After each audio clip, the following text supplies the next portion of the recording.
Sí, señor. Queridos amigos, nos encontramos acá para hacer un repaso informativo con Emilce Pizarro. Y esto el TP. arranca con... ¿Para que no me quiero...? Con un TP. Matías, Un TP realmente muy bueno. Sí, ya está, y me acordé el tema y todo. ¿También? ¿Estás bien? Sí, me estoy recuperando todavía. Sí. Del momento Pulp Fiction. Se quiebra en vivo nuevamente. Lo perdemos a maravillas. Contanos, Emi. Hacemos radio, ¿verdad? Hay lo que se llaman infecciones de transmisión sexual y hay una en particular que está creciendo muchísimo. Se cuadruplicaron los casos y tiene que ver con una práctica o falta de práctica que tenemos en cuanto a cuidarnos, pero también en la instancia médica, que es que hay poco testeo y poco control. Escuchamos el TP y debatimos luego. Dale, lo mejor. ¿Usted con qué asocia la palabra SIDA? La palabra SIDA lo asocio con miedo y muerte. Yo la palabra SIDA la veo relacionada con miedo a la muerte. Miedo y muerte. Miedo a la muerte. Eran los años 80, los años 90, cuando teníamos pánico al VIH. Hoy, 40 años después, y gracias al avance en las terapias antirretrovirales, el VIH dejó de ser una sentencia de muerte para pasar a ser una enfermedad crónica. Primero se llevaron a los homosexuales, pero yo no me preocupé, porque yo no era homosexual. Después se llevaron a los drogadictos, pero yo no me preocupé, porque yo no era drogadicta. Ahora ya es tarde. Están golpeando a mi puerta. Pero con ese miedo que se dio, que ya sabemos que las personas que están en tratamiento y logran cargas virales indetectables ya no transmiten el virus, perdimos de vista otras cosas. En los últimos años se cuadruplicaron los casos de sífilis en la Argentina. También crecieron los de gonorrea y clamidia. Y es un fenómeno global. Las infecciones de transmisión sexual crecen en todo el mundo. La Organización Mundial de la Salud calcula que cada día más de 1 millón de personas contraen una infección de transmisión sexual. En el Hospital Especializado en Enfermedades Infecciosas Francisco Muniz y donde trabaja Viviana Leiro en dermatología, llevan una cuenta impactante. En un periodo de 10 años registraron poco más de 1.500 casos de sífilis. Entre 2014 y 2017, en tan solo 3 años, fueron más de 1.200. Solo en el 2019 vimos 611 casos de sífilis temprana. Y se calcula que por cada caso índice hay 10 no detectados. 2020 tuvo una disminución, pero no es para celebrar. El sistema de salud se concentró en la pandemia, por lo que es muy posible que haya un subregistro de casos. Lo más probable es que esos números no sean representativos de lo que está pasando con nuestra salud sexual. ¿Qué pasó? ¿Por qué se disparan los casos?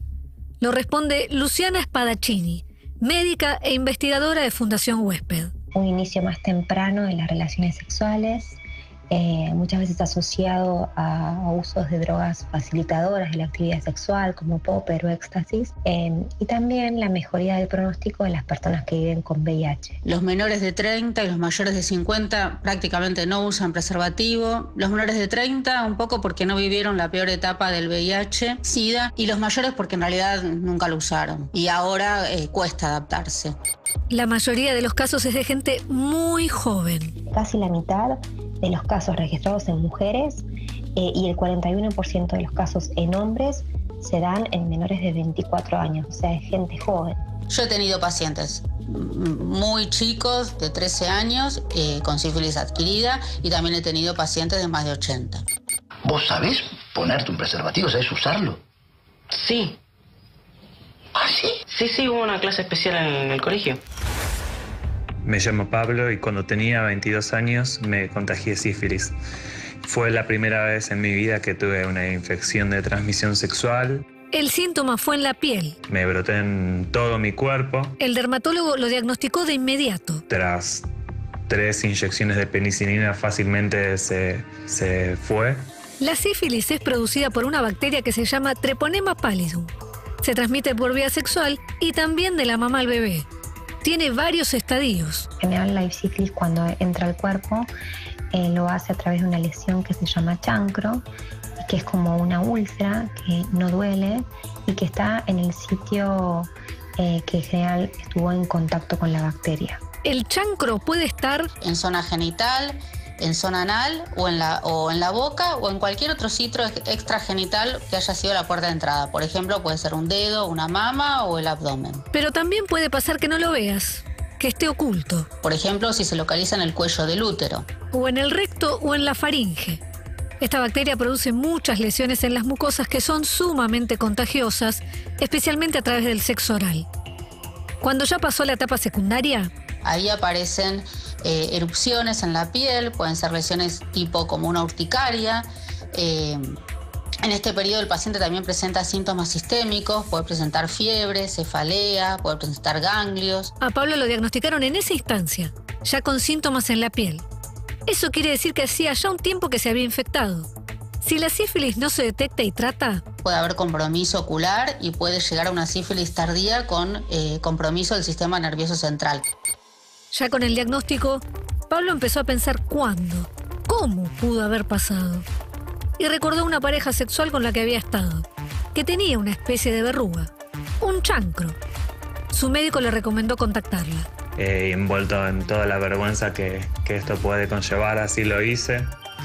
Y me lo desmintió, me agradeció por el gesto, pero que no parecía ser el caso, algo que yo al día de hoy creo que no era así, que me mintió por el efecto del estigma que todavía tienen las infecciones de transmisión sexual. Los pacientes ante el diagnóstico de una ITS, la realidad es que esto provoca angustia. Angustia por cuál va a ser el tratamiento, también preguntan si van a quedar secuelas, muchas veces si van a poder tener hijos, y también cómo comunicárselo a sus parejas. Y con el sexo oral tenemos todo un tema. Muchos pacientes dicen, pero si yo usé preservativo, entonces ahí la pregunta siempre es si lo usaron para el sexo oral. Y bueno, la realidad es que nadie lo usa para el sexo oral. Por ahí se cuidó en la penetración, pero no lo usó en el sexo oral. Hay condones con sabores. Y la verdad es que no está nada mal. Y es como chupar un chicle en general. Consulté a Prime, uno de los mayores fabricantes de preservativos. Hace 5 años que la venta viene en descenso. Los casos de sífilis congénita también están subiendo. Bebés que nacen con sífilis.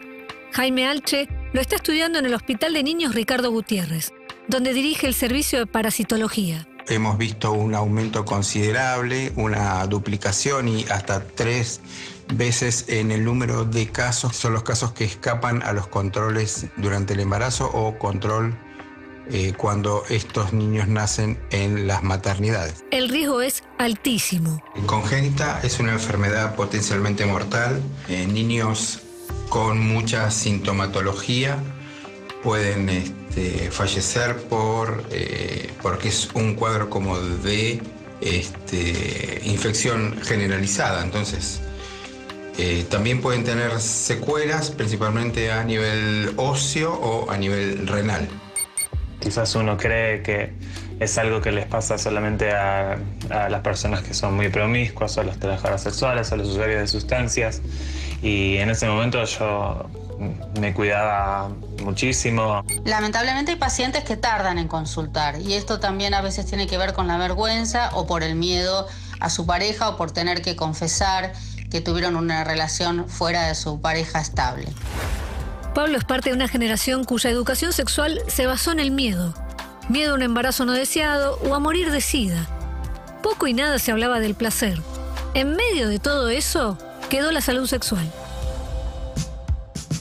Enfermedades de transmisión sexual, un problema que crece, se podría llamar. Se cuadruplicaron, ese es el número. Tremendo. Se cuadruplicaron los números en particular de sífilis, también clamidia y gonorrea. Hay otras enfermedades, está el HPV y la hepatitis B. Esas dos tienen vacunas. Sífilis todavía no tiene vacuna. Jaime Alche, que lo nombrábamos como fuente consultada, está trabajando en un grupo de estudio que busca secuenciar el genoma para lograr una vacuna contra el sífilis. Es llamativo porque dicen que en cuanto al manejo es muy simple, tiene cura.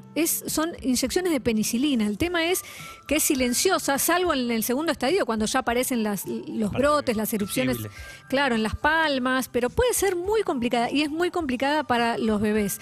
Dicho esto, quería decir algo que es...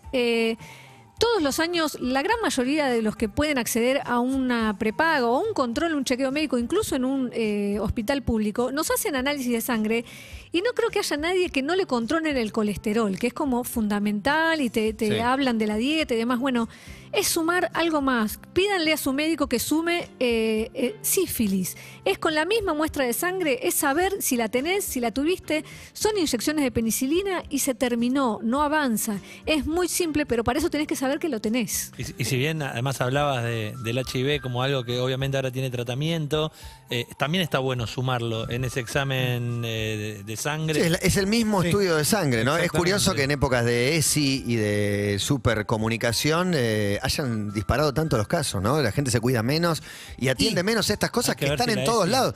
Yo tengo hijos educados en el colegio con ESI, pero bueno. Pero se relajó mucho con el uso de preservativo. Yo creo que sí. Antes ibas a un recital y te daban un preservativo directamente. O sea que había una campaña nacional / mundial que desaparecieron. Pero es que bajó la intensidad a la par de que se cronificó. O sea, que alguien con HIV hoy que recibe su diagnóstico de HIV sabe que va a tener una enfermedad crónica, no es una sentencia de muerte. Y a partir de eso hay toda una generación, pienso en la generación de Chini, los pibes que más se contagian, la mitad tienen entre 17 y 24 años. No conocen el preservativo como una herramienta necesaria. Para nosotros, para otra generación era de vida o muerte. Era vos tenías relaciones sexuales y estaba el riesgo de que te ibas a morir. Y hay algo de lo que vengo leyendo mucho, que es esto de cuando uno va al médico, pedirle receta para preservativos, porque el preservativo está carísimo. O sea, para el que no accede, para el que lo tiene que pagar, es un producto que es caro, pero a su vez tenés por ley la posibilidad de que te den preservativos. El tema es que muchos chicos no se van a atender con un médico para hacer un chequeo de esa edad y además le piden forros. Y yo sé que puede sonar como, ¿de qué estás hablando? O sea, saquémonos las caretas. ¿Relación sexual con preservativo? Sí.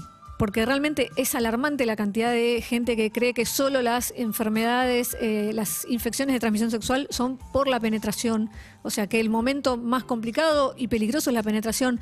La gran cantidad, muchos casos de sífilis son, decíamos que hay una llaga que la podés ver, que no, y hay lugares a los que no llegás, y de repente hay lesiones en la faringe, y eso tiene que ver con sexo oral. Sí, claro.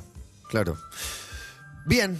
Está mencionado el TP, lo pueden ir a buscar para chequearlo, rechequearlo y compartirlo también con enfermedades de transmisión sexual y una cifra preocupante y sobre todo creciente. Suena Urbana.